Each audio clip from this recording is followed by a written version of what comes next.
राज्याचे मुख्यमंत्री आणि दोन्ही उपमुख्यमंत्र्यांचे आपल्या सगळ्या जणींच्या वतीने मनापासूनचे ऋण व्यक्त करते की खऱ्या अर्थानं आपल्याला सक्षम करणारी ही मुख्यमंत्री माझी लाडकी बहीण योजना या 3 भावांनी आपल्यासाठी आणली आणि खऱ्या अर्थानं आपल्या सख्या भावाच्या तोडीने जर आपला कोणी विचार केला असेल तर या आपल्या 3 लाडक्या भावांनी केला. म्हणून मी आपल्या सगळ्या जणींच्या वतीने आज त्यांचे मनापासूनचे ऋण व्यक्त करते.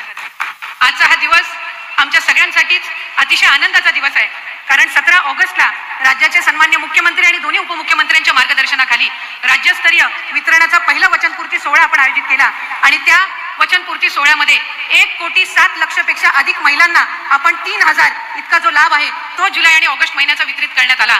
आणि आज 31 ऑगस्ट रोजी 1 ऑगस्ट पासून 24 ऑगस्ट पर्यंत ज्या माझ्या माता भगिनींनी या योजनेअंतर्गत अर्ज केले त्या पात्र अर्जांचे जवळपास 52 लाख भगिनींना आजच्या या सोहळ्याच्या निमित्ताने आपण 3,000 इतकी जो त्यांचा सन्मान निधी आहे हा वितरित करत आहोत. आणि खऱ्या अर्थानं 1,60,00,000 पेक्षा अधिक लाभ देणारी ही पहिली योजना देशातली ठरलेली आहे. याचा निश्चितपणाने आम्हाला सगळ्यांनाच अभिमान आहे. आज मोठ्या संख्येने इथं माझ्या माता भगिनी उपस्थित राहिल्या. खरं तर आम्ही नियोजन करत असताना साधारणपणे 40,000 इतक्या माता भगिनी उपस्थित राहतील असा आमचा आणि स्थानिक प्रशासनाचा अंदाज होता.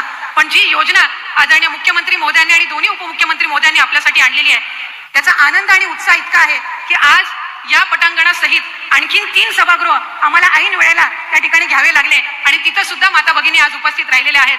साधारणपणे 60,000 पेक्षा अधिक माझ्या माता भगिनी आज या 3 लाडक्या भावांचे आभार आणि त्यांच्या समोर आनंद व्यक्त करण्यासाठी आलेले आहेत. आणि म्हणूनच खऱ्या अर्थानं पुढच्या कालावधीमध्ये सुद्धा आणखीन 1 कोटीचं उद्दिष्ट हे आपण त्या निमित्ताने ठेवलेलं आहे आणि सप्टेंबर महिन्यातले अर्ज सुद्धा आम्हाला प्राप्त व्हायला सुरुवात झालेली आहे. आणि जे उद्दिष्ट आपण महायुतीच्या सरकारने ठेवलेलं आहे की आपल्याला 2.5 कोटी महिलांना सक्षम करायचं आहे, तो 2.5 कोटीचा टप्पा हा लवकरात लवकरच आपल्या मार्फत त्या ठिकाणी पार केला जाणार आहे. याचा एक विशेष आनंद त्या निमित्ताने आहे. अनेकींचे आम्ही मतं जाणून घेतली, बऱ्याच जणींनी आमच्याकडे आनंद व्यक्त केला. आज सकाळी साहेब नागपूर विभागातील आपण 5.6 लाख महिलांना आपण आज सकाळी त्या ठिकाणी त्यांचा जो सन्मान निधी आहे तो वितरित केला आणि त्यांच्या सगळ्याच जणींकडून आपल्या सगळ्यांचे आपल्या तिघांचे प्रामुख्याने आभार मानले जात आहेत.